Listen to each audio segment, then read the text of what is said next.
दो बातें हैं इसमें। पहली तो ये कि अगर कोई इस तरह के कर्म कर रहा है तो उसमें अगर जागृति होगी भी तो बहुत थोड़ी, बहुत आंशिक। हाँ, जैसे कि कोई जग ना गया हो, बस ऊँघ रहा हो, उसकी क्या जागृति है? बस यूं ही उसको अभी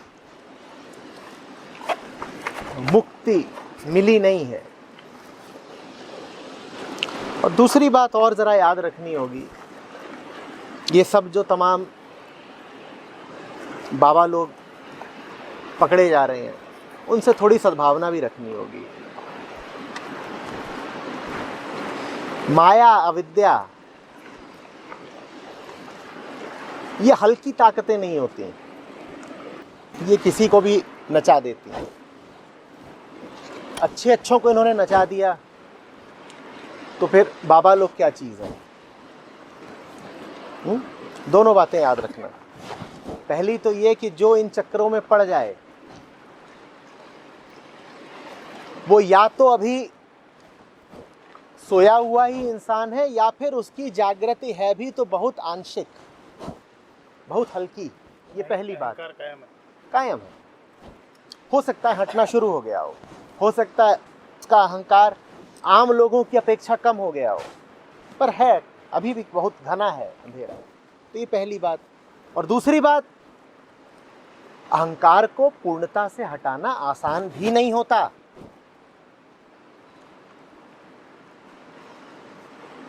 माया महाठगनी हम जाने। तो सब गुरुजन, स्वामी लोग, बाबा लोग मान के बैठे रहते हैं कि हमने तो माया को जीत लिया है। और वो जब दांव फेंकती है तो चारों खाने चित। फिर समझ में आता है कि माया तो ठगनी भई, ठगत फिरत सब देश। खैर बहुत तो इसमें ऐसे हैं जो खुद ही माया के एजेंट हैं।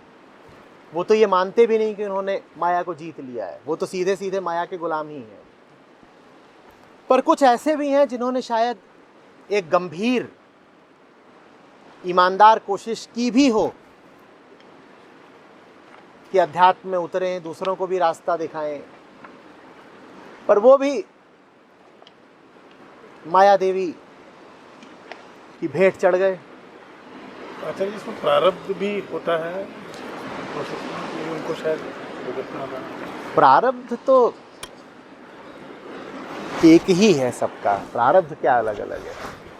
सब जीव हैं, सबकी यात्रा चल रही है।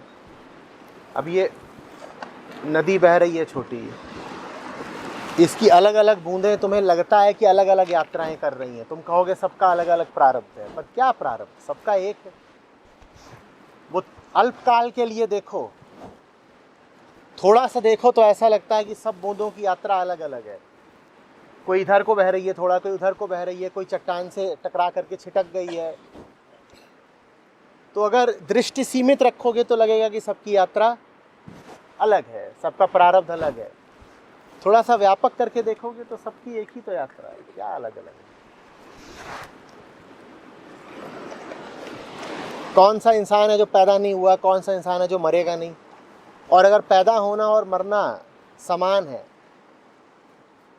तो फिर जिसे तुम प्रारब्ध कहते हो उसमें अलग क्या है? बुद्ध से पूछोगे वो कहेंगे इंसान जन्म लेता है, दुख पाता है, जवान होता है, दुख पाता है, बूढ़ा होता है, दुख पाता है, फिर मर जाता है। ये तो सभी की कहानी है, इसमें अलग अलग क्या है?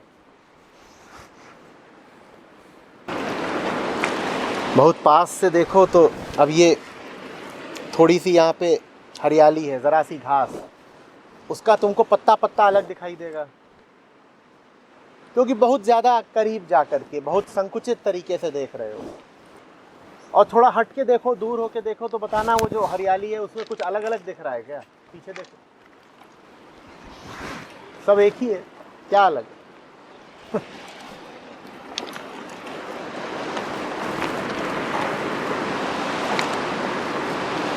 इंसान और दूसरे इंसान में कोई फर्क नहीं होता, सब मिट्टी है, सब मिट्टी है।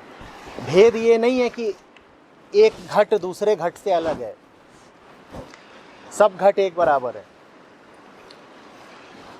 अंतर उसमें होता है जो घटातीत है, जो अघट है।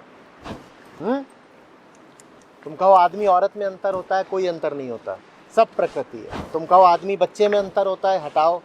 तुम कहो राजा रंक में अंतर होता है, ये सब कोई अंतर है ही नहीं।